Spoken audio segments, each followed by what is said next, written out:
د افغانستان حکومتي اداره ښېګڼې او تشې به جرګه آزاد خوش آمدید.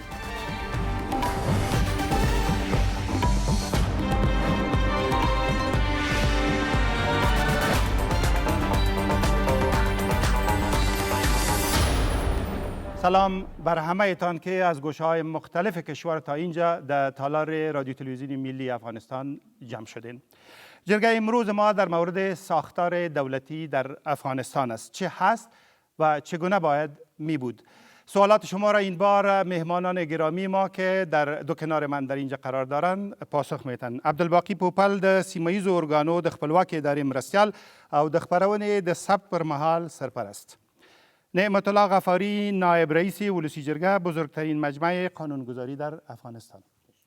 مشتاق رحیم د یوې نړیوالې مؤسسې د مشرتابه غړی او د ادارې د برخې ماهر. شکریه جلالزی رئیس مؤسسه انکشاف و هماهنگی زنان افغانستان. د اداري اصلاحاتو کمیسیون مشرانو چې مخامخ له موضوع سره رابطه درلوده له ګډون څخه ډډه وکړه. دا زموږ له نظره اطلاعاتو ته د ولس د لاسرسي په لاره کې یو خنډ دی چې لدی عمل خپل کلک خواشینی څرګندوم. من میزبان شما داوود جنبش هستم. برنامه را با سوال ایدیا سروری از ولایت فاریاب در قطار چهارم آغاز میکنیم. سوال ما این است که اداره خوب چه قسم یک اداره هست؟ غفاری صاحب اگر شما لطف کنین بفرمایین از نظر شما چی معیارهای برای اداره خوب وجود داره؟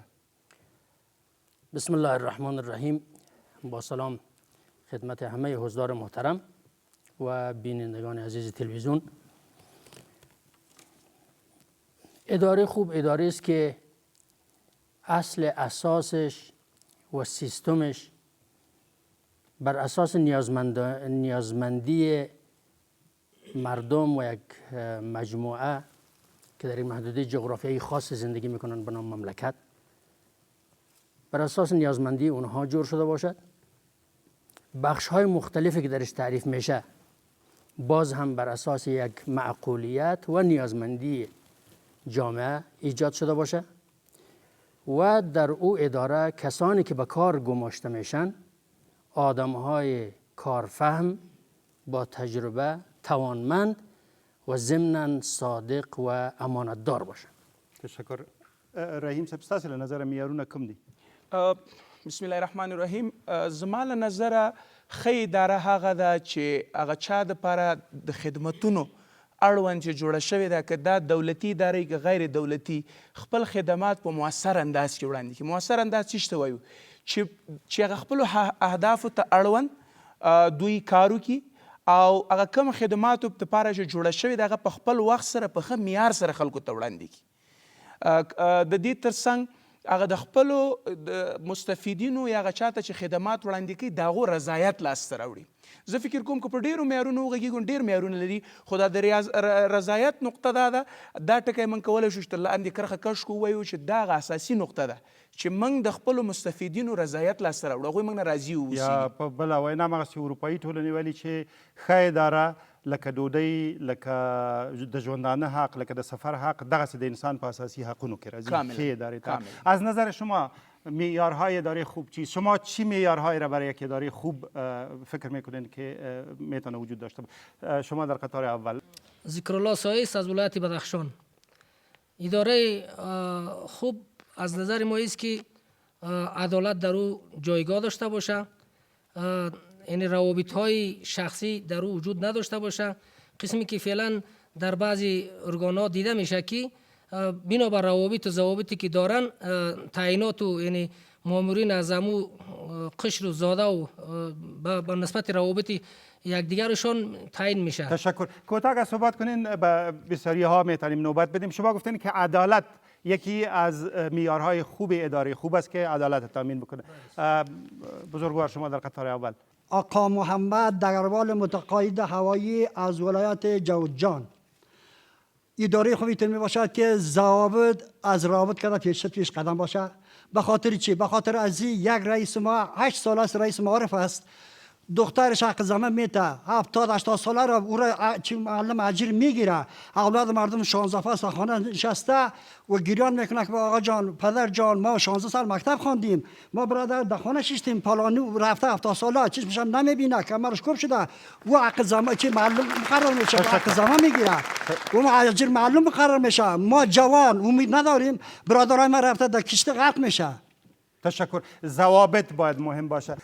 شکر جان استاسي نوبت ده مهرباني کې تاسو څه فکر کوئ کوم شان د ښې ادارې معیارونه کېدلی شي؟ مننه. سلام تاسو ته او درنو حاضرینو ته وړاندې کوم. ډیره زیات مننه. زما په نظر باندې د یوې ښې ادارې مشخصات دا دي چې اول خو په استخدام کې د تعادل او تخصص نه استفاده وشي او په دویم قدم کې مهمه دا ده چې د قواعدو دستوراتو او یوه طرز العمل او یوې لایحې نه استفاده وشي او په عین زمان کې مثلا یوه اداره د یو خاص هدف لپاره جوړیږي او یوه خاصه استراتیژي ولري چې یوه واحده جامع او کامل استراتیژي په اداره کې موجوده وي او کار مسؤلیت ولري او مسؤلیت ولري. مسؤلیت په دې معنی چې هغه کار یې د هدف سره یعنی هدف ته نږدې کول غواړي، په هغې کې هغه فاصله د هدف ته رسېدلو کې رالنډه کړي او مسؤلیت په دې معنی چې هغه اداره کمې منابع مصرف کړي، کم وخت مصرف کړي اما ډېرو موفقیتونو ته لاسرسي ولري او په عین زمان کې هدف ته نږدې شي او هدف لاسته راوړي. ډېره مننه. طارق تراب له پکتیکا ولایت نه دریم کتار کې دی، دوی نه به بله پوښتنه واخلو. سوال مې دا ده چې ولې د افغانستان ادارې په نوې ټکنالوژي باندې چې نړۍ اوس ډېری هیوادونه یې ورباندې سنبالي، هره اداره انلاین حکومتداري کوي، ولې د افغانستان ادارې په ډیجیټل سیستم یا په نوې ټکنالوژي باندې چې ډېری وخت دغه 21مه پیړۍ د ټکنالوژي نړۍ یادېږي، ولې دغه د افغانستان ادارې په نوې ټکنالوژي باندې نه سنبالېږي؟ حد اقل که د نورې نړۍ په شان باندې نه وي، ولې په دغه لیگ ترینه یعنی په کمه اندازه ټکنالوژی باندې نه سنبالیږي؟ ډیره مننه. تشکر. پوپل صاحب، یکی از معیارهای خوب اداره را شفافیت خواندن و شفافیت از طریق همونطور که جوان از ولایت پکتیکا مطرح کردن از طریق تکنولوژی جدید بهتر میتونه تامین شود. تبصره شما. بسم الله الرحمن الرحیم و به نستعین. ما به نوبه خود سلام تقدیم میکنم خدمت شما. واقعا اداره را گفتن تعریف های بسیار مختلف بود. دو اصل را که میخوایم سرش اشاره بکنیم، یکی شفافیت است، یکی حسابدهی است. یعنی هر اداره که ایجاد میشه وقتی که اهدافش مشخص شد، فعالیتاش مشخص شد، او را باید همین دو لفظ را که همیشه استعمال میکنیم، یعنی خدمت به موقع و با کیفیت، یعنی هم در سرعتش باید خوبی باشه و هم در کیفیتش. مثل که جان اشاره کرد، واقعا موضوع تکنولوژی یک بحث اساسی هست که با سرش بحث‌های خاص شد، ولی خوشبختانه بعضی ادارات او آغاز کردن. یعنی مثلا ما می‌خوایم که از استفاده بکنیم، یعنی همگی علاقه‌مند از است. یکی خب فهم و که تا وقت اونجا میرسه و یکی موضوع امکانات است. مثلا اکثر ولایت‌های ما برق نداره. شما گفتین آغاز کردین، پیشرفت‌هایش بتونید به اینا بگوین تا چه حدی پیشرفت داشتین؟ مثلا یک مثال عادی هست که یعنی یک سال قبل تمام ولایت‌های افغانستان دفترهای والی با ویدیو کنفرانس ها مستقیما امرای هر ریاست جمهوری وصل است. ضرور نیست که به کابل بیان و گزارش کنن. اینا از این خوب است که دمو کنفرانس تلویزیونی همه مردم ها میشنن. مثلا امروز که ما همینجا هستیم، همونجا والیا هست، جامعه مدنی هست، اراکین دولتی هست، خصوصا شرایط فعلی که کسایی که بخش نظامی هستن، رئیس جمهور مستقیما پرسان میکنه و میشنوه که چی گپ است. از اینکه آدم روزها را سپری بکنه با مرکز بیان، یعنی معرفی سیستم آغاز شده. مثلا در ادارات دولتی، وزارت مالیه مثلا یک سیستم بسیار خوب افمس استفاده میکنه که تمام بودجه را که ولایت ها میره به هر لحظه میفهمن که بودجه چقدر مصرف شده، آیا واقعا سرعت عمل انجام شده یا نشده. ما در قسمت شاروالیا که مسئولیت ما هست، واقعا ما یک سیستمی را معرفی میکنیم که سرش کار میکنیم. از اکسل، از سیستمای ساده معرفی شد که مثلا سابق مامورین بودجه شاروالیا را با قلم با بسیار یک مشکل به هفته‌وار جور میکنن. حالا یک سیستم ساده که شما گفتین به هر دفتر کامپیوتر حداقل است که یک اکسل شیت رو جور میکنن و بودجه بسیار با سرعت تهیه میشه. یعنی بعضی مثالاش که با تفسیرش ان شاء الله بعدا اشاره خواهد کرد. تشکر. غفاری صاحب، د پارلمان له نظره، د ولسی جرګې له نظره، د وکیلانو له نظره دغه د ټکنالوژي موضوع خو مهمه خو ده، دې باندې هیڅ شک نشته. د قوانینو د تصویب له پلوه څومره کار ورته شوی دی؟ گرچه مستقیما په قوانینی که دغه موضوع نه ده مطرح شوی، منتها فکر کوم چې زموږ ستاسې دولت دغه خواته روان دی.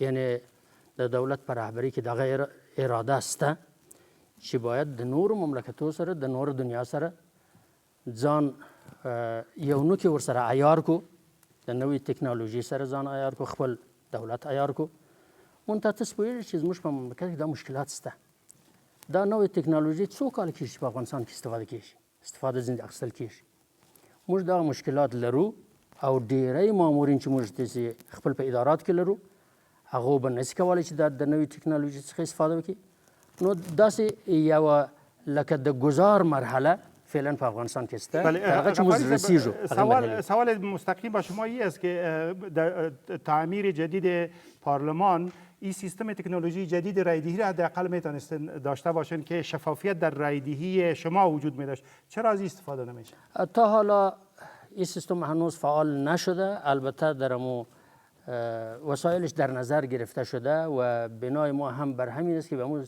شکلی که شما در بسیار از پارلمان‌های دنیا می‌بینید البته هر دو قسمش در این دنیای پیشرفته هم هر دو قسم رایدهی وجود داره هم به صورت کارت یا دست بالا کردن و هم به صورت الکتریکش ولی به هر صورت باز هم در تمهیدات در نظر گرفته شده فعلا او تکنولوژی نهایی نشده و کاملا در اختیار وکیلا قرار نگرفته باز هم البته در افغانستان ما یعنی از این وسایل دست داشته و ابزار دست داشته هم تا زمانی که قابل استفاده باشه ما فکر میکنیم که کدام ابهامی در استفاده از اینا هم وجود نداره بله اگر ما خود را همگام و هماهنگ با پیشرفت دنیا بسازیم برای سربلندی افغانستان ما شما و رشد ترقی افغانستان ما شما بهتر است مهرباني جنبش صاحب بخښنه غواړم موږ د خبرې د دوستانو نه واورېدې چې کار شروع شوی دی خو دغه کار سرعت که موږ او تاسې وارزو نو ګورو چې سرعت یې ډېر کم دی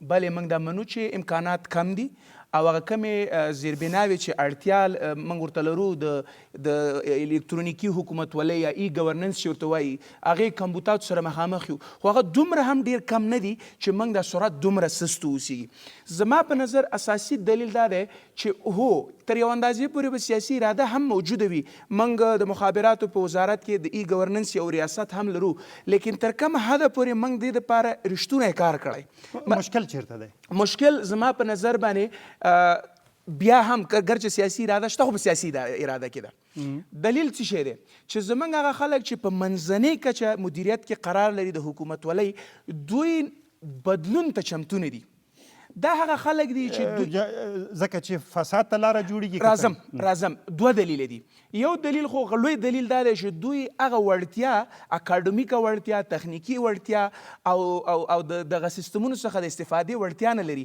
موږ تاسو د ضوابطو د قواعدو خبره مخکې وکړله ډیری زموږ د منځني کچې کومه رهبري چې ده بالخصوص په سیمه ییزو حکومتولۍ کې موږ تاسو وینو چې ډیر په ضوابطو باندې ده په سیاسي ملحوظاتو په رڼا کې خلک ګمارل کیږي نه د خپلو تخصصي تخصص په رڼا کې اوس دغه خلک د دې وړتیا نه لري چې د دې نه استفاده وکړي که چیرې دا سیستم راځي نو طبیعي ده چې دوی له دغه سیستم څخه یا باید خارج شي او یا باید زده کړې وکړي مقاومت کوي دوی وړتیا نه لري نو مجبور د سیستم نه خارج شي او که چیرې وړتیا لري نو دا وخت اړتیا لري چې دوی سیستم کې بلد شي اوس دویمه اړخ یې همدا د شفافیت او د حساب ورکونې خبره ده که ای ګورننس منځته راځي نو د دوی په ټولو کړنو باندې څارنې منځته راځي د مثال په ډول دلته مشر خبره وکړه چې یو کس 8 کاله په یو ځای کې کار کوي که د دغه ولایت د مامورینو ټول هغه معلومات په سیستم کې راځي نو ستاسې اول بي بي سي ورته لاسرسی پیدا کوي په ده باندې راپورونه جوړولی شي خو اوس به څوک حاضر چې لاړ شي په دغه ولایت کې دغه تحقیق وکړي یو والا مصرف پرې راځي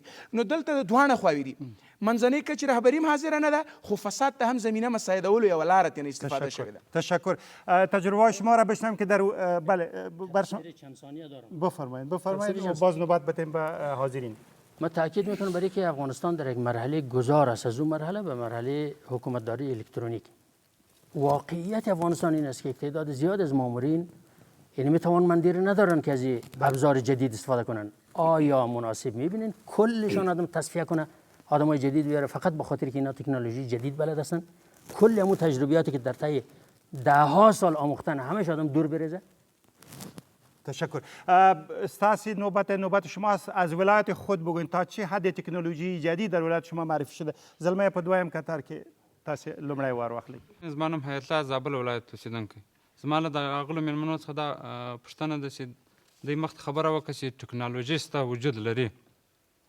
اصلاحات ادارې موږ لرو ټولو ته معلومه ده د دې زما دا پوښتنه ده چې ولې د اصلاحات ادارې او ولې ټکنالوژي باندې کار ولې نه ده څه که څه هم د ادارو نمایندګان موږ ته مخامخ ناست دي دوی ولې کار نه ده کړی دا چې دوی هم په مشکل غږېږي او موږ هم په مشکل غږېږو نو خو دواړه یو شی د مشکل په حل زابل کې حالات څنګه دی لري په زابل کې هم همدغه رقم حال ده لکه دلته چې موږ چېرته په کابل کې وو نو د زابل هم دغه مشکل ده که په ولسوالۍ کې وو نو په ولسوالۍ کې هم هغه مشکل ده په هېڅ اندازه باندې کار په اصلاحاتي ادارې کې نه ده سوی نه صحیح اصلاحاتي ادارې په ټپه لرو یې له بده اصلاحاتي ادارې صلاحیت نه مرغه درکړل استازی سوی مو وغوښت چې دلته راشي تاسو ته ځواب وایي رانغی او موږ خپله خواشیني څرګنده کړه نظر شما خانم در قطار چهارم بسم الله الرحمن الرحیم عاقله سید اسدالله از ولایت بامیان ما فکر میکنم سیستم تکنولوژی جدید در هیچ جای افغانستان به صورت امروزی کاربرد نداره. چرا؟ یعنی در سیستم اداری وقتی با یک جای ما کار میکنیم کار داریم یا هر کسی که در یک اداره کار داره با همون سیستم قدیمی که شاید سالهاست سابق کار میکرده مکتوب و استعلام و رفت و برگشت و وارده و صادره و روزها وقت پوشش دویدن و وقت گرفتن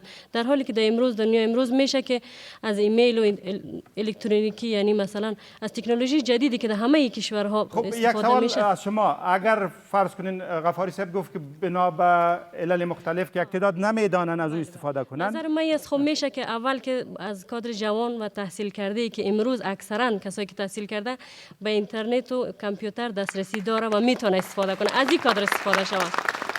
یعنی جوانا بیشتر بله گماشته چرا جوانا که استفاده نکنه در ادارات میری مثلا نفر 65 ساله شیشته واقعا هیچ کاری نمیتونه یعنی انرژی نداره کار کنه و ما ساعت ها معطل میشیم که استراحتش بکنه چایش بخوره و یک ذره سر حوصله بیاید تا یک کار اداری رو با قلم انجام بده در حالی که یک جوان میتونه همون کار چند روزه رو در 5 دقیقه انجام بده. مشکلاتش گفتیم یکی از مشکلات شاید برق باشه عدم موجودیت اینترنت باشه شما دیگه حاضرین در اینجا لطفا بگوین که ایجاد سیستم جدید یا تکنولوژی جدید در ادارات کارا را چقدر سرعت میده و چقدر جلوگیری از فساد میتونه نقش داشته باشه اگر مثالای در منطقه خود دارین بگوین لطفا شما هم و خانم با شما نوبت بله حافظ الله هستم از ولایت تخار خودم ما در سال 1390 میخواستم معلم شوم خودم 14 پاس بودم به خاطر یک مکتوب گرفتن تقریبا ما خودم 20 روز دویدم 20 روز به خاطر از اینکه در یک جای ما خدمت بکنم در خود ولایت هم نه بلکه در یک ولسوالی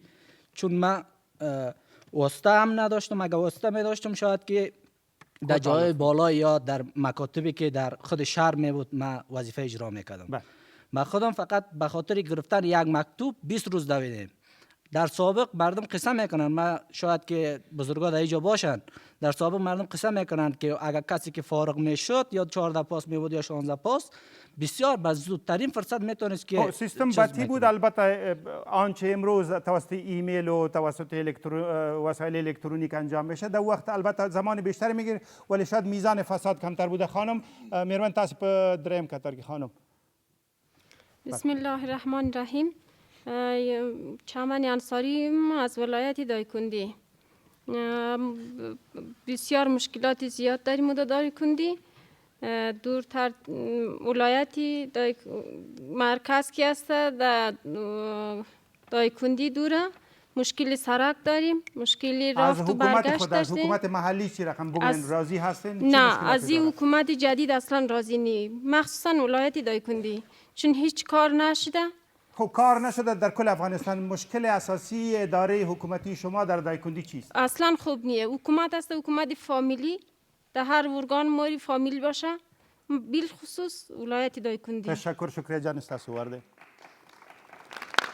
په ټکنالوژي باندې غږیږو بله تشکر ډیر زیات مننه زه فکر کوم چې د دې لپاره چې یوه ټکنالوژي یو مملکت ته راوړو اول باید ظرفیت سازي وشي د هغې ټکنالوژي د منلو دپاره اول باید کادر علمي تربیه سي څو هغه ټکنالوژي هغه ماشینونه چې واردېږي هغه رن کړي د دې لپاره ډېر مهمه ده او بل ډېر مهم اصل دا ده چې موږ اساسات باید ورته جوړ کړو مثلا په یوه وزارت کې یا په یوه ولایت کې دایکندي د یاد کېدای شي دایکندي په مرکز کې به کمپیوټر وي د انټرنټ استفاده کېدای شي هلته به کادر وي اما هلته برق نشته ده بیا څنګه استفاده ترې کوي مثلا هلته انټرنټ نشته ده بیا څنګه کوي یعنی اساسات یا ډېر قیمته ده چې د هغې نه استفاده نه کوي بلان زه فکر کوم اساسي ستونزې د افغانستان باید حل شي چې هغه مثلا برق ده د انرژي مسله ده همدارنګه په افغانستان کې د نوري انرژي یا د سولر سیستم نه استفاده وشي او داس نور مسائل چې هم پایدار وي او هم عادلانه وي یعنی و عادلانه و پایدار زیربنا و زیرساخت باندې باید کار وشي. څه ګټې درلودې شي دا کسان ته چې دلته ناستي او هغه څوک چې موږ ګوري یا مو اوري؟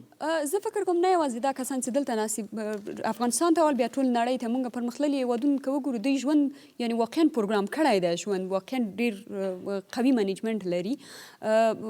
د وخت د ځای نه جلوګیري کېږي، یعنی په یوه وخت کې کیدای شي ډېر هغه کارونه وسي چې یو هغه شخص چې په ټکنالوژي نه ده سمبال په یوه کال کې وکړي، دا یوه مسله ده. دوهم مصرف ډېر زیات ټیټېږي. وخت چې مصرف ټیټ شو منابع د شته منابع زموږ سره ډېرېږي، موږ په هغې کله یو بدیل بل کار وکړو. وخت چې بدیل بل کار کړلی شو یعنی هغه اجتماعي رفاه لوړېږي یا اقتصادي رفاه لوړېږي. چې اقتصادي رفاه لوړ سره رضایت منځته راځي او ښه حکومتداري منځته راځي. او په این زمان کې یوه خبره چې ډېره زیات مهمه ده چې ټکنالوژي کولی شي هغه د حکومتي چارې اسانول دي، چې په هغې کې شفافیت دی راتللی شي، په هغې کې پاسخګویي ده راتللی شي، او په هغې کې مشارکت همه شموله مشارکت دی. مثلا همه شموله مشارکت نه څه وخت موږ خبره کوو، وخت که ټکنالوژي نه وي، رادیو نه وي، تلویزیون نه وي، څنګه موږ کولی شو چې د خلکو نظریات د مختلفو ولایتو نه راټول کړو؟ څنګه کولی شو خلکو ته حق ورکړو چې په مختلفو مواردو کې دوی خپل سهم او خپل ګډون او خپل ابراز نظر موږ ته وکړي؟ بناً هغه پروسه چې د یوې ښې حکومتولۍ دپاره موجوده ده چې باید یو تعادل راشي، یو پایدار توسعه دپاره لاره وارسي، دا یوازې تکنولوژی اسانولی سي. تعداد خلکو اشاره ورته وکړه چې کیدای سي یو ما نمیتونیم در یک اداره تمام پرسنل اداره را مثلا خانه نشین بسازیم و کسایی که از هندوستان یا تحصیل کرده کشورهای دیگه است اونا رو بیاریم، ولی موارد هم هست که امو کسایی که سالات و اداره کار کرده تجربه در با اونا واقعا نیاز است، ولی میتونیم به شکل سیستماتیک، به شکل یعنی بطی و متعادل، به شکل که اسیستانت باشه و بالاخره امو اختیار و صلاحیت و مسئولیت به او سپرده شود، یک پروسه تدریجی را باید طی کنیم. تشکر. زهره مصور از ولایت غزنی در قطار دوم. سوال من است که چرا در بسیاری از ادارات دولتی که است افرادی قرار گرفتن که نه از تخصص کافی و نه سواد کافی دارند، در عین زمان از کهولت سنی هم برخوردار هستند که باید دوران تقاعدی یا بازنشستگی را سپری کنند، اما به هر دلیلی که است، یا ما حتی مشخصا گفتم میتونم به دلیل ناقص بودن سیستم اداری یا همون قوم سالاری به هیچ عنوان حاضر نیستند همین چوکی خود را رها کنند تا جوانان تحصیل کرده و متخصص جای آنان را بگیرد، که در نتیجه از یک طرف ما بیکاری را در جامعه از بین برده بتانیم، از طرف دوم از بین بردن بیکاری فقر زدایی در جامعه کرده بتانیم، و سومنی که از فرار مغزها در خارج از کشور جلوگیری کرده بتانیم. چرا دولت تا هنوز توجهی به این صورت نکرده؟ غفاری صاحب فکر میکنین که آنچه رئیس جمهور در یکی از جلسات آخر گفت که اداره را جوان میسازیم و تقاعد حتمی میسازیم، یک مشکل است واقعا برای اداره افغانستان سوق ندادن به تقاعد افرادی که واجد شرایط هستند؟ یک بخش از مشکل میتونه همی باشه، یک بخش از سوال خواهر ما میتونه همی باشه که آدمایی هستن نه با تکنولوژی جدید خود را هماهنگ ساخته میتونن، نه استفاده خوبی برای اداره میتونه داشته باشه. بار دوش یک اداره ولی خب چوکی را اشغال کرده و وظیفه را اعلان نمیکنه. کسانی هم هستن که برای تمدید دوران خدمتش کار میکنن. یک بخش باید تقاعد شوند. بله، یک بخش از مشکل می است. سوال از اونا غیر از کسانی که به تقاعد سوق هستند، کسانی دیگر هم در ادارات دولتی هستند، آدمای بی‌کفایت، آدمایی که برای مثلا برای یک ریاست گماشته میشن ولی اهلیت پیش بردن وظایف یک رئیس نداره، برای مدیریت، آمریت و امثال اینها. واقعیتش این است که در بحث گزینش افراد در ادارات دولتی کاملا مشکل داریم ما و شما. افراد و مراجعی که دخالت میکنن در مقرری افراد، در مقرری مامورین دولتی زیاد هستند. کسانی که در شوراهای منتخب مثل پارلمان، مثل سنا، مثل شوراهای ولایتی و سایر کسانی که در ادارات دولتی هستند به هر نحوی که بتونن نفوذ کنن، آدمایی را مقرر میکنن که یک نوع رابطه با خودش داشته باشه، چه توانایی پیشبرد کار داشته باشه چه نداشته باشه. یعنی یک بخش زیاد از مشکلات ادارات ما و شما گزینش افراد نامناسب در پست هایی است که باید اونجا آدمای مسلکی و آدمای شایسته و توانمند باشه. تا یک دید وسیع در افغانستان با وجود نه، بهترین های خود را در ادارات نگماریم و توظیف نکنیم، کار مملکت به اینمی کندی پیش میره. در اون صورت این مملکت میتونه پیشرفت کنه و میتونه خود را با ترقی جهانی هماهنگ بسازه که نخبگان می جامعه، بچه‌ها و دخترها و فرزندان می جامعه بالاخره آدمای توانمند در بینشان زیاد است. الحمدلله در صحنه‌های مسابقات جهانی در بحث‌های علمی و امثال اینا نشان دادن که توانمندی دارن، استعدادهای خوب دارن. تا اینا گماشته نشون با این پیشرفت جهانی کشور افغانستان هماهنگ شدن نمیتونه. راه حلش هم است که همه این مرزها رو باید بشکنیم، شایسته سالاری رو باید حاکم بسازیم. تشکر. پوپل صاحب د عمر مسله پیدا کې وستون زده که موږ فکر وکړو بحث داسې دی چې زموږ هغه ورونه یا خویندې چې 15 شپېتو کال ته نږدې سوي دي هغه اوس محدود پاته دي. یعنې موږ دغه بحث باید داسې ونه ښیو چې زموږ ټوله مامورین یا 80% مامورین 15 شپېته کلن دي. اوس الحمدلله تاسې دغه هر ادارې ته ولاړ سئ ارقام راواخلئ. زه تاسو ته اطمینان در کوم چې 50% یې هغه خلک دي چې د 15 کالو کم دي. مګر سیمه ییزو ادارو کې لکه چې د دوی شمېر ډېر دی په ولایتو کې. اوس هغه بحث چې دی اوس ګوره هغه اصلاحات چې موږ وایو په کابل کې اوس هغه څوک چې 14 پاسه نه وي هغه نسي معلم کېدلی مګر په استثنا یو استثنایي حالات شاید یو څو محدود خلک وي. یعنې پخوا دغه معیار 12 و. اوس په ولایتو کې به تاسو وګورئ هلته حداقل باید 12 پاس وي. پخوا 9 صنف او 8 صنف هم موجود درلودی.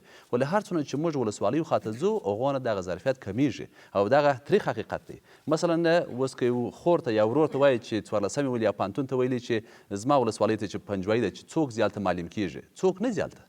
در حالی چې اوس موږ یعنې موږ ګورو چې دغه سرعت څونه زیات شوی دی. په اکثره ولایتو کې اوس حداقل موږ دارالمعلمین لرو. دغه موږ 15 کاله مخکې نه درلودی.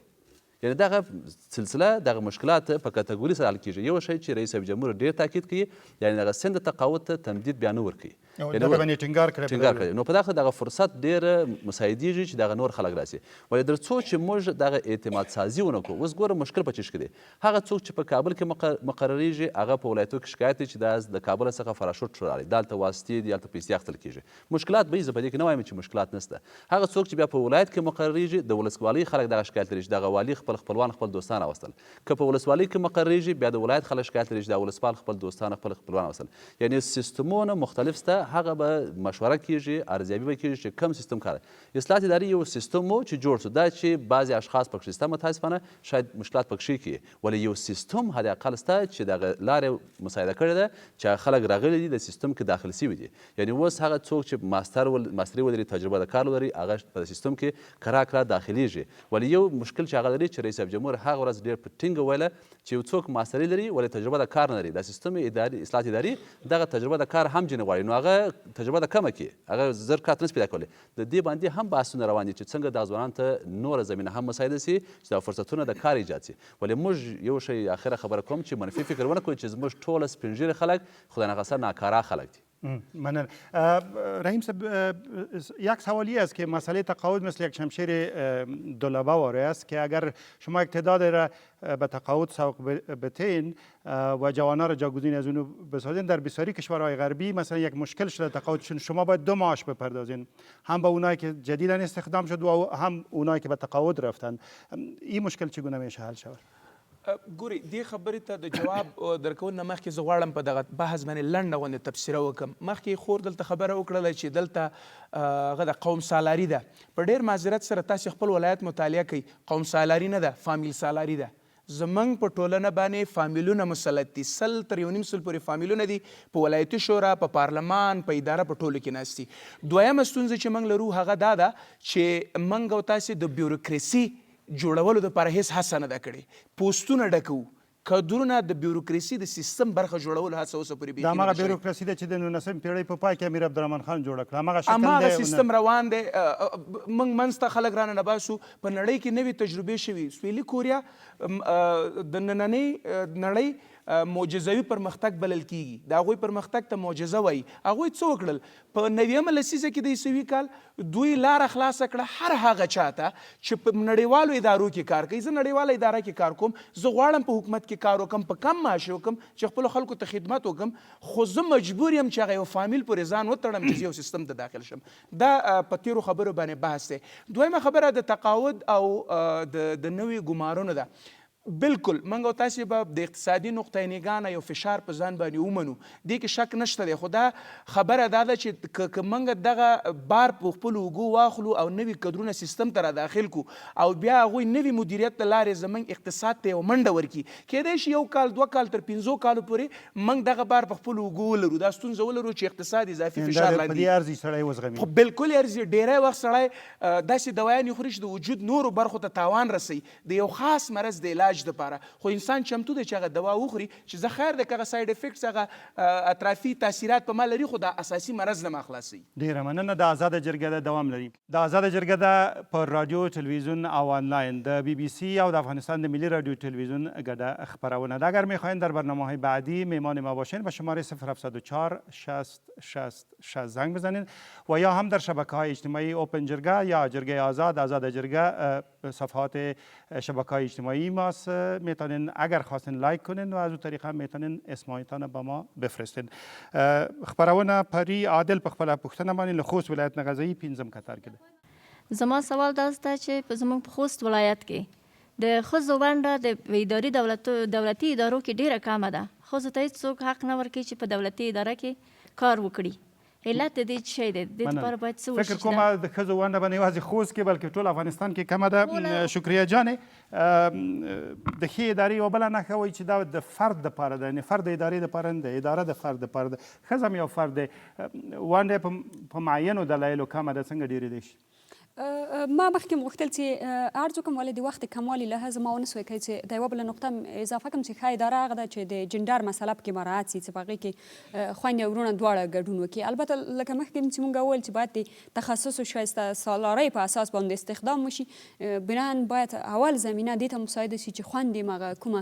ظرفیت و کومه ایبیلیټي چې پکار ده د خویندو د ګمارلو اگر که دپاره دوه کاندیدان وي یو هلک یو نجلۍ چې وړتیاوې سره برابرې وي فکر کوئ یعنې داسې تبعیض کېږي چې نجلۍ استخدام نه شي او هلک استخدام زه فکر کوم چې اول خو د مثبت تبعیض نه باید په افغانستان کې استفاده وشي سل په سل که موږ د دې طرفدار یو ځکه متاسفانه جنګ حاکم ده یعنې په دغه اقتصادي ستونزو کې په اجتماعي مشکلاتو کې چې یوه ښځه راځي او اجتماع ته راوځي مبارزه کوي کار کوي زه فکر کوم باید ترجیح ورکړل سي او د مثبت تبعیض د پالیسي نه استفاده وشي دا یوه مسله ده دومه مسله دا ده چې که یوه خور راځي او په عین زمان کې یو ورور هم کاندید وي او ظرفیتونه مساوي وي بیا موږ کولی سو چې هغه خپل کار کټګوري کو چې څنګه کولی شي مثلا یو شخص نوي نمرې اخلي اما یوه خور ده چې هغه اویا نمرې اخلي ولې کار ته ګوري کیدای شي هغه کار هم هغه شخص وچې کړی چې اویا نمرې اخیستي هم هغه شخص وچې کړی چې نوي نمرې اخیستي بنا موږ هغه خور ته ترجیح ورکوو ځکه چې د خویندو ونډه کمه ده موږ غواړو چې په اداره کې دغه انډول رامنځته از نظر شما مشکل اساسی استخدام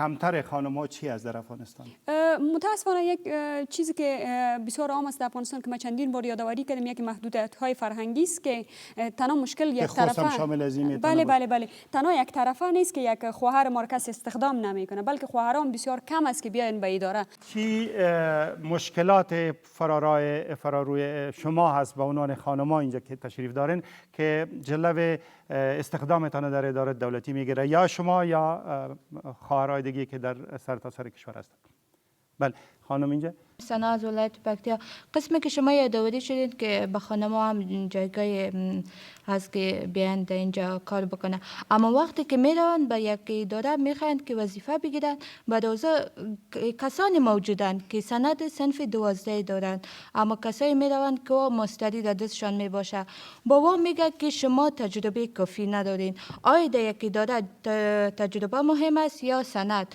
اگر تجربه مهمه جوانا تجربه از کجا به دست بیارن خانم د قطار چې شما صحبت کردین خانم د پالویتان بعد مریم د نورستان ولایت څخه نورستان په ولایت کې چې د زبه د عمر زنان یا د ښځو چارو ریاست په دغه کې خبرې وکړم هلته چې د زموږ ریاست د ښځو چارو ریاست داسې دی چې زموږ کوم خلک چې هماغلته د ریاست کار کوي زموږ خپله ریاست په اول خپله د هېڅ شي نه خبر نه دی هغه کسان خپل په اداره کې ګماري څوک چې د خپل فامیل شخص وي کوم پروګرامونه چې پلی کېږي هغه خپل فامیلي شخص خپل لور شي یا انګور شي یا بل وغیره یا د ورون زامن شي هغه ګماري په عمل ته خپل دفتر کې په همدې خاطر خپل ښځې چې د خپل مشکلات هیڅ هغې سره شریکولی نه شي که هر څه بیا هم هغه کوم کار تر سره کولی نه شي ډېره مننه غفاری صاحب علاوه از مشکلاتی که در مورد استخدام خانم‌ها در ادارات دولتی یا کمرنگ بودن حضور اونا مورد بحث قرار گرفت مسائل یک موضوع در افغانستان آزار خانم‌ها در ادارات دولتی است و رئیس جمهور گفته بود که این تحمل نمیکنه. چه کار باید صورت بگیره که آمر اداره خانم را و یا همکار زن که در او دفتر کار میکنه ملکیت خود حساب نکنه و نگویه که مثلا این به من تعلق داره چون این دفتر از من است؟ یک بخشش مربوط میشه به فرهنگ سازی. یعنی هنوز هم در ادارات ما متاسفانه او روابط همکاری رسمی که باید وجود داشته باشه بین اعضا اونم وجود نداره. گاهی فرمایش شما یک کسی در رأس اداره است مثل که مالک اداره باشه، طوری با دیگرها برخورد میکنه مثل که شخصیت و حیثیت انسانیشان را به رسمیت نمیشناسه. فرهنگ سازی باید شود و از او گذشته یک مدت لازم است، گرچه بسیار مناسب نیست ولی یک مدت لازم است برای کسانی که تخطی میکنن، کسانی که برخورد زشت و بد میکنن و به نحو اذیت و آزار دیگران پنداشته میشه به عنوان یک جرم تلقی شود و اونا مجازات شود. که مثالش هنوز نداریم از این قبیل. پوپل صاحب ستاسو نظر په دې برخه کې د ښځو ونډه څنګه ډیریدای شي په اداره کې؟ دا په درو عرصو کې یو خو سیاسي اراده چې په راس د نظام کې دغه تعهد موجود دي او موږ هغه ټوله قوانین چې دي یا زموږ مقررات چې په هغه کې د موضوع تسجیل سي چې واقعا دغه موضوع مثلا د ښځو په مقابل کې د خشونت مسایلو کې د اوس په قانون کې ځای پیدا سوي دی، پالیسیانې موجودې دي. دغه یو سیاسي بود لري. دوه هغه موضوع تخنیکي موضوع ده چې هغه په ولایتو کې مثلا موږ تیر کال په خپل بودیجه کې د 40 ولایتو دپاره یو بس ده د ښځو دپاره په هر ولایت کې ایجاد کړي. یعنې دغه اوس دغه په 1995 کال بودیجه کې دا تر کومې سطحې پورې ده؟ دا د امریت لپاره دی چې مدیریت بیا امریت کیږي. او زموږ خپله په اداره کې زموږ دغه د تساوي جنسیت دغه بخش پخوا مدیریت اوس موږ امریت کوو. موږ کوشش کوو چې دغه ریاست سي. یعنې دغه دوم بخش دی چې په تخنیکي اداراتو کې دغه پوسټونه ځای پر ځای سي. یعنې هماغسې ولسي جرګې یو معینه اندازه غړي ښځې لري دغسې په ولایتي ادارو کې هم کیدای شي دغسې یوه ونډه رامنځته شي. ولې په تدریج سره مثلا ګوره د قانون بیا یو ستونزه لري چې موږ دغه که فیصدي وټاکو چې 10% مثلا په زابل ولایت کې باید ښځې نو هلته که 10% پیدا سي د 80% بسونه موږ خالي نه ساتلی. داسې بعضې تخنیکي او هغه درې بخش چې دغه راځم دغه عملیاتي بخشونه دي چې یعنې په عمل کې دا شی موږ څنګه ثابتولی سو. لکه غفاري صاحب چې اشاره وکړه دا وخت نیسي. ولې موږ باید ټوله لکه مدني ټولنې چې دي، دولتي دوایر چې دي، زموږ عادي اوسېدونکي دي، دا باید ټوله دغه دپاره هلې ځلې وکړو چې څنګه موږ کولی سو په تدریج سره دغه شیان اضافه کړو. یعنې اوس که تاسې 15 کاله مخکې او اوس مقایسه کړئ د ښځو ونډه او که تاسې هغه تیر کال او سږ کال مقایسه کړئ، یعنې زه امیدوار یم چې پر کال به لا هم نور مثبت تغیرات راسي. نو دا هغه شی وخت نیسي. ولې بعضې وخت هغه وخت متاسفانه بعضې ولایتو کې ډېرتره وخت نیسي په دې خاطر چې هلته فرهنګي مسایل شته، هلته بعضې مذهبي چې خلک واقعا د دین څخه کافي معلومات نه لري او یا بعضې مخالفین دغسې فشارونه واردوي چې خلک وبېرېږي او خپل خور یا خپل ورور مور پرې نږدي چې دغه ځایو کې ادارو کې کار وکړي. تشکر. فریده از ولایت لوگر در قطار دست چپ ما اینجا تشریف دارم. من میخوایم در حیث استخدام حرف بزنم. ما سابق رئیس جمهور ما و رئیس اجرایی میگفتن که ما پلانایی داریم که در طی 6 ماه ما این را پیاده میکنیم و بر مردم واضح آشکار میگیم. و حال تقریبا 40 الی 50 نفر مشاورین دارن هر کدومی از یا هیچ کار از یا معلوم نیست و دلاری ماش میگیرن و موترهای بسیار لوکس دارن، همگیشان خیش قومشان می باشه و ما مسئولین فارغ داریم که بسیار اسناد بسیار عالی دارن، اونا به کار استخدام نمیشن و همین قسم که ما ماشای دلاری دارن و ما نفرایی داریم و وطندارایی داریم که نان شب روز پیدا کردن نمیتونن. شما میگین اداره بدون ضرورت توسعه یافته، رئیس جمهور و رئیس اجرایه با ازدیاد تعداد مشاورین خود در این زمینه خودشان سهم داشتن. رئیس ستاسو ځواب. ګورئ دا تجربه موږ او تاسې په افغانستان کې نه وینو. تیر 14 یا 14 کاله پوسټونه ایجاد شوي دي تر څو خپل سیاسي مخالفین غلي کړی شي، تر څو خپل سیاسي حلیفان او ملاتړي ملګري په دندو باندې وګمارل شي او په همدې دلیل سره اداره ډیره لویه شوې ده. بیا کله چې دغه ګمارنې کیږي په دې کې هم دې ته نه دي لیدل شوي. خیر دی ودې ګماري، موږ دا نه وایو. یو سیاسي خوځښت چې په ټولنه کې فعالیت کوي د هغه افراد طبعا د خپلو سیاسي حرکتونو په بدل کې یو سیاسي امتیاز غواړي، لیکن آیا دا سیاسي امتیاز چې دوی ورکوي یا ګمارنې چې کیږي د مشاورینو او د سلاکارانو په توګه باندې تر کومه حده پورې دوی بیا بیرته ټولنې ته خدمات وړاندې کولی شي؟ موږ او تاسې مطبوعاتي راپورونه درلودل چې په تیر حکومت کې داسې سلاکاران وو چې ولسمشر یې په کلونو نه ولیدلی، او دا سلسله به هم په دې لنډو نږدې وختونو کې موږ او تاسې بیا وګورو چې بیا به همدا زموږ او ستاسې مطبوعات راپورته کړي چې عین کیسه بیا روانه ده. ستونزه دا ده چې موږ او تاسې دغه سیاسي حرکتونه په انتخاباتو کې او د ټاکنو کمپاین په پروسه کې وعدې ډېرې کوو، خو کله چې عمل ته راځي نو بیا هغه د وعدو د ترسره کولو لپاره صحیح افراد نه ګمارو. که خپل سیاسي ملګری هم ګمارو خو چې داسې یو څوک چې هغه د کار وړتیا ولري هېڅ ستونزه پکې موږ نه وینو. خو له بده مرغه لکه څنګه چې مېرمنو ویلې زه ورسره کاملا هم نظره یم، دا ستونزه شته دی او اوس ادارې دومره ډېرې پړسېدلې دي. یو خو حکومت په 2 برخو باندې د ملي وحدت تر نامه لاندې چې وویشل شو په ځان کې دا اداره غټه شوه. د یو رئیس جمهور 2 معاونینو ترڅنګ اوس موږ او تاسې یو بل جوړښت لرو.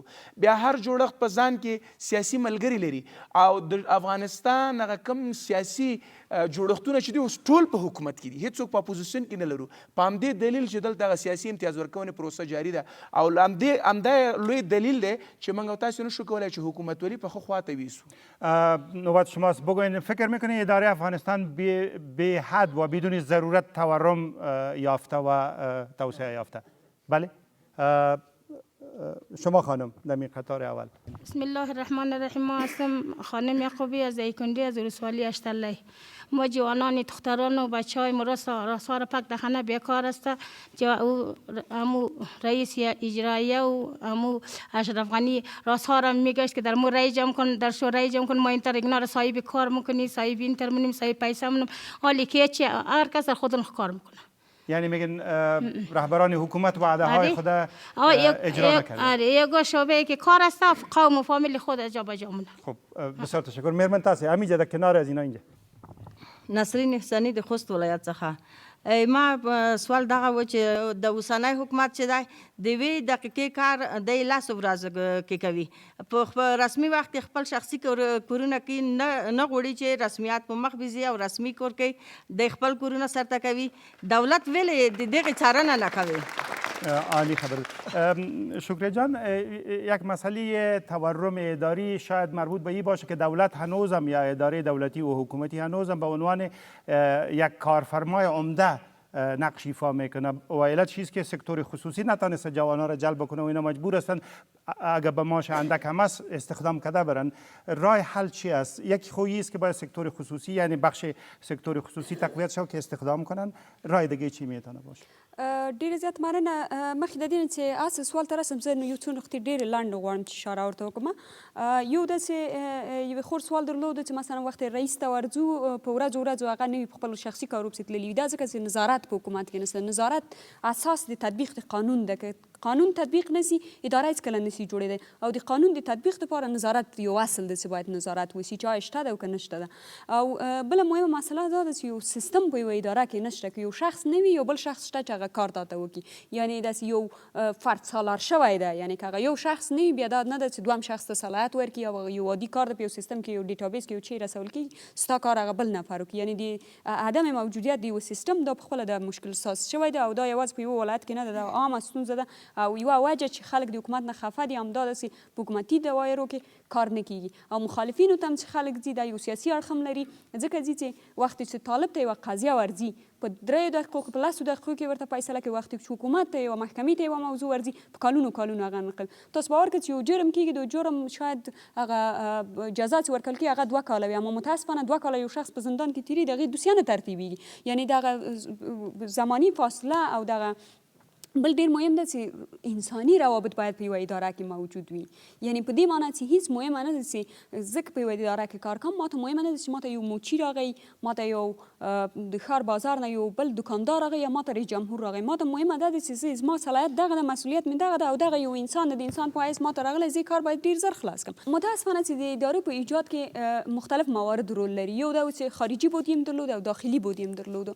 یو تعداد ادارې یعنې شخصا مثالونه ورکولی شم، زه بې نمونه نه اخلم. یو تعداد ادارې رامنځته شوي چې صرف هغه خپل دوستان او فامیلونه او دا خلک پکې ځای په ځای شي او د ادارې خاص استراتیژي نه لري، خاص هدف نه ده موجود او هغې ادارې موازي ادارې رامنځته شوي دي او دا موازي ادارې د دې دپاره شوي چې حکومت متاسفانه هنوز هم دغه ذهنیت په حکومت کې نشته چې حکومت خدمتګار د ملت ده، حکومت د خلکو د خدمت د وړاندې کولو او د رفاه د راوړلو او د قانون د تطبیقولو دپاره ده. دوی فکر کوي چې حکومت قدرت او قدرت د څه لاسته راوړو هر هغه څه ته غواړي هغه باید وکړي. متاسفانه بله مسله د تورم دپاره دا ده چې متاسفانه د قومي تناقضات، ژبنیز تناقضات، سمتي تناقضات دا هم باعث دې شي چې برای جمهور باندې فشار واچوي. مثلا ازبکان فرض مثال یو مشاور نه لري باید راشي، ترکمنان یې نه لري باید راشي، عرب یې نه لري باید راشي، ګوجر یې نه لري باید راشي، اما اصل متوجه نه دي، خلک هم متوجه نه دي او حکومت متوجه نه دي چې اساس دا ده چې خدمت وشي، اساس دا ده چې پرمختګ راشي، اساس دا ده چې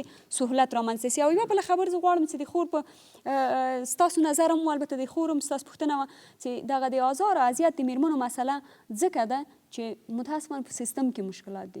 تاسو وګورئ ما خپله چې فاکولته لوستله په 4 کالو کې زه خو خیر بل ډول وم، خو ځکه اجتماعي فعالیتونه مې ډېر زیات وو د مکتب د دورې نه، ولې خویندې په 4 کالونو کې د خپل صنفي سره خبرې نه کولې. وختې دوه انسانان دي، یوه ښځه ده او یو نر ده، دا دومره یو بل متفاوته وویني چې هلته صمیمیت نه وي، پکې خبرې نه وي، اعتماد نه وي، مشوره نه وي. هغه وخت چې کومې ادارې ته ځي هلته یو څوک ویني هغه یو نوي شی وي ورته، یو بل ډول احساس ورته پیدا کېږي، د همدې نه بیا یو متفاوت احساس پیدا کړي او بالاخره د آزار او اذیت او بعض مسایل ته رسي او که ښځه بیا غږ پورته کوي متاسفانه چې بیا باعث د بدنامی دیده کېږي. تشکر. غفاری صاحب شما به خیال میخواستین راجع به تورم اداری و ضرورت ایجاد اداره‌های جدید میخواستین صحبت بکنید. این برنامه امروز که شروع شد اولین سوالش از ما همین بود که اداره خوب چی رو میگه. ما گفتیم اداره خوب اداره است که بر اساس یک معقولیت و ضرورت جامعه جور شده باشه. تورم از جای ایجاد میشه که اینمی ضرورت در نظر گرفته نمیشه. برای بعضی افرادی که بی وظیفه ماندن میپالن که چه رقم یک چوکی برش جور کنیم. بسیار از جاها ادارات و شعبات ساخته میشه بدون از اینکه یک ضرورت واقعا ایجاب کنه. و بودجهش شما تعیین میکنین جلوش میتونین؟ در حالی که افغانستان فقیر وقتی بودجهش با گدایی از سایر کشورها تهیه میشه و بسیار خوب. البته اگر قرار باشه تورم اداری از بین بره یک اراده جمعی لازم داره. یعنی پارلمان از بخش خود اگه بودجهش توقف بده شاید یک اقدام مفیدی باشه. شاید بتونه که یک اقدام مفیدی باشه. ما در سال 85 یعنی دوره 15 پارلمان سال اول خودش میگذران قانون تشکیلات اساسی افغانستان رو داشتیم زیر بحث. متاسفانه من نمیفهم به چی دلایل بحثش متوقف شد تا یک جایم رسید ولی نهایی نشد. در تشکیلات اساسی دولت ما در مجموع کل کارهای اجرایی مملکت را به بخش‌های مناسب به نام وزارت‌ها تقسیم می‌کنیم. بعضی مواردش بیرون وزارت‌ها میمونه. وزارت‌ها بر اساس ضرورت و یک معقولیت باید جور شود، تعدادشان بر اساس یک ضرورت باشه و بعد در داخل هر وزارت بخش‌های مختلفی که در نظر گرفته میشه به نام معینیت یا امثال اینها بر اساس ضرورت باید باشه، بر اساس یک معقولیت باشه. تا جایی که امکان در ادارات باید طور ساخته شود ادارات دولتی که به حد اقلش اکتفا شود به جهت ادارات اضافگی ساخته نشود. متاسفانه در این مرحله اخیری که رسیدیم مال حکومت وحدت ملی باز به خاطر این که توقعات از هر دو تیم زیاد بوده هر کس برای راضی ساختن همکارای خودم یا کسانی که در زمان کمپاین نمره شده بر از اونها هم طور ظاهرا یعنی مجبور شدن که بخش‌های را ایجاد کنن تا اونا بی وظیفه نمانند و این برای افغانستان کاملا مضر است. بله تشکر. خالد عزیزی په لومړي کتار کې بله پوښتنه اورئ. خالد لکه مخکې چې مو وویله چې یوه اداره هغه ښه اداره هغه ده چې پلانګذاري ولري خو متاسفانه په افغانستان کې یو مامور خپله وظیفه نه ده پیژندلې ولې علت یې څه دی؟ تاسو وایئ چې ولې مامورین پلان نه لري. پوپل صاحب له دغه نه پیل کې رښتیا وایم مثلا وړې ادارې په نورو هیوادونو کې د کار ورځې له کاري غونډې نه پیلېږي چې نن به څه کوو. په افغانستان کې مامور راشي ورځ تېره شي هېڅوک نه پوهېږي ده څه وکړل سبا له کوم پلان سره راځي. دا حالت موږ څنګه بدلولی شو؟ د بدلون لپاره درې ګامونه اساسي اخیستل سوي دي. یو خو موږ په مرکز کې در دغه فشار لاندې یو چې موږ باید خپل هغه 100 ورځنی پلان جوړ کړو. هغه د ادارې امورو څخه یعنی پس له 100 ورځو څخه زموږ څه تعقیبیږي هغه راځي پوښتنه کوي چې دغه تاسې چې دغه اهداف ټاکلي وست دغه اهداف ته څومره نږدې سولاست. یعنې موږ یو څو مثال وایم چې موږ مثلا د ښاروالۍ پر قانون باندې کار کوئ موږ په هغه پلان کې اچولي ښاروالۍ قانون باید نهایي سي دغسې موږ د سیمه ییزو ارګانو یا د محلي ادارو پالیسي باید موږ نهایي کړو دغسې د ښاروالانو د تقرر موضوع موږ تقریبا تکمیله کوو یو څو مثال یې وایم دغه د مرکز څخه اوس والیان دغه صرف فشار لاندې نیول سوي دي چې هر والي باید خپل 4 ورځنی پلان وکړي نو والي خو من حیث شخص نسي کولی یوازې خپل پلان مطرح کړي من حیث شخص هغه به نو د خپل ادارو سره کښېني هر اداره به خپل پلان ورته جوړوي او د پلان به راستوي مرکز ته بکنه اول داسې کیدای شي چې هر اداره ستاسې د خوا نه په اطرافو کې او د ټول حکومت له خوا نه دلته په مرکز کې داسې وشي چې د کار ورځ به مو د کاري غونډې او پلان نه پیلوئ وروسته به د بلې ورځ به بیا ګزارش ورکوئ چې څه مو وکړ داسې کیدلی شي دا یو څه وخت نیسي چې د هر ورځ هغې سي ولې د هفتې دپاره پلان جوړېدلی سي اوس نوي شی چې په دغه نوي پالیسي کې چې انشاءالله ژر به نهایي سي دا والي صاحبانو ته دغه صلاحیت ورکول سوی دی چې د ټولو رئیسانو ارزیابي وکړي پخوا به د رئیسانو ارزیابي وزارت کوله چې وزیر به دونه وخت نه درلودی چې دغه د خپل رئیس ارزیابي یوازې وکړي او هغه دغسې وخت ګیرونه اوس بر علاوه پر هغه چې خپل وزارت مستقیم اړیکو سره د ارزیابي کړي والیانو ته هم دغه صلاحیت ورکول سوی دی چې بیا دغه والي هم دغه ګیله ونه کړي چې د والي ناکامي د دغه رئیسانو ناکامي چې رئیسان که ناکامه والي ناکامه کېږي نو په دغه صلاحیت والیان وغوښتئ او دغه باندې په دغه پالیسۍ کې شاملېږي چې دغه والي به بر علاوه در وزیر د رئیسانو ارزونه کوي نو په دغه باندې یو څه حرکت دلته راځي دوم موضوع دغه ده چې په دغه ګمارنې کې چې دغه خلک ګمارل کېږي هغسې مسؤله شخص چې دا وګمارل سو یا هر څوک خپل کلنی پلان لري بیا هغه په هر روبه ویشي او هر په هر میاشت کې بالاخره که وڅ کولی سي په هر هفته کې د کاري پلان وویشل سي او پوښتنه وسي اوس پخوا بعضې ستونزې وې چې بعضې د شورای وزیران مصوبې ووې بیا به جدي نه تعقیبېدلې ولې اوس هغه ډېر جدي تعقیبېږي یعنې مثبت تغیرات راغلي دي یعنې موږ امیدوار یو چې دغه ساختارونه نور هم نهادینه سي نور هم ولاړ سي تشکر رحیم زه غواړم چې لنډه تبصره وکړم پوپل صاحب خو د راتلونکي په اړه پلانونه راته وویلې خدای دې وکړي چې هغه رښتونې توګه باندې پلي شي ستونزه دا نه ده چې موږ پلان نه لرو پلانونه شته دی د خپله ملي بودیجه پلان دی د یو کال لپاره ټول حکومت پلان دی خبره دا ده چې څومره په دغه پلان باندې څارنه کیږي په تیرو 14 کالو د 14 کاله موږ ډېر ځکه یادوو چې د عصري اداره زموږ د 14 کاله یا 13 کاله کیږي چې تاسیس شوې ده په دې کې تاسې ماته یو کال وښایي چې موږ حکومت خپله بودیجه 90% مصرف کړي 80% مصرف کړي تل موږ او تاسې د بودیجې په مصرف کې وروسته پاتې یو داسې ادارې هم موږ پېژنو چې هغوی بیا په آخره کې اړ کېږي چې کمپیوټر یې واخلي خپل کارکوونکي خارج ته په ټریننګونو په نامه چکر ته ولېږي تر څو بودیجه وښیي دې دپاره چې دوی دپاره یو روڼ تصویر راشي په هغه مؤسسه کې چې تاسو کار کوئ او د دولت مؤسسه مقایسه کې د کاري پلان نه نظر زه تاسو سره ډېره مننه چې تاسو دې خواته دا خبره راوړله ما نه غوښتل چې خپل ادارې سره مقایسه کړم زموږ په اداره کې چې د کال په پیل کې د دې نه مخکې چې موږ کار شروع کوو یو میاشت مخکې د کال د پیل نه باید زموږ کاري پلانونه منظور وي که چیرې زما کاري پلان منظور نه وي زه عملا کار نشم کولی نو اول قدم کې نو خلک ما د ګریوانه نیسي چې زه کار نه کوم کاري پلان چې مې جوړ شو دې سره عاجل زما د تیر کال د کارونو ارزونه کیږي په طور د شخص که په هره کچه د رئیس نه واخله تر ډریوره پورې تر پیاده پورې تر دروازې کې ولاړ چوکیداره پورې د ټولو کلنۍ ارزیابي کیږي او د نوي پلان په رڼا کې د راتلونکي کال لپاره زموږ شخصي د شخص د کړنو د ارزونې پلان جوړیږي چې د کال په پای پورې زه کوم اهداف باید لاسته راوړم چې دا زما شخصي پلان باید د ادارې د پلان سره تړاو ولري او بیا د کال په پای کې زما نه حساب اخیستل کیږي د کال په منځ کې په شپږمه میاشت کې زما د کارونو زما د شخص د کارونو او زما د بخش د کارونو دا دواړه سره په ګډه پرتله کیږي د دې ارزونه کیږي چې تر کومه حده پورې 6 میاشتو کې ما پرمختګ کړی دویمه خبره دا ده چې ما ته اهداف راکول کیږي چې په 3 میاشتو کې باید زما څومره بودیجه مصرف شي او په 9مه میاشت کې څومره مصرف وکم او په پای کې کم تر کومه باید زما څومره مصرفي خبره په دې کې ده چې موږ او تاسې پلان لرو څومره په ده باندې څارنه شته دی یوه خبره دویمه خبره د خلکو څارنه دې کې هیڅ شک نشته دی چې حکومت زه یم حکومت تاسې هستئ حکومت هم خلک دي دغه خلک موږ او تاسې د خپلو رایو په مقابل کې ګمارلی دي چې موږ ته خدمات وړاندې کړي د رئیس جمهور نه واله تر هر هغه چا پورې چې د حکومت د بودیجې نه معاش اخلي دا زما او ستا خدمتګار دی بناان موږ او تاسې ولس باید د دوی په کړنو باندې څارنه وکړو لیکن یوه خبره کوم زه ننګرهار ولایت جلال آباد ښار کې زما ښاروال نه 6 باډي ګارډان مخکې وروسته رواني د قندهار قومندانۍ امنیت ته چې ننوځم 8 وارې باید تلاشي شم. قومندان د امنیت څیره لیدلو دپاره باید یو څیره په خپله اوسېږم. زه څنګه کولی شم څارنه وکړم؟ زه څنګه کولی شم پوښتنه وکړم؟ بله خبره دا ده د افراد چې ګمارل شوي دي، حتی که په ده باندې زه په فیسبوک څومره کسان دي چې په فیسبوک کې پې موږ ټوله ورځ لیکنې کوو، چا لرې کړل؟ چا ترې نه پوښتنه وکړه؟ چا ورته ویل چې تا خپل کار دی کړی؟ نو که په راتلونکي کې وشي، پوپل صاحب زموږ او ستاسې ټولو دوست دی، ډېر فعاله سړی دی، دا څه چې ویل زه پې باور لرم چې دا کار کولی شي او وبه یې کړي.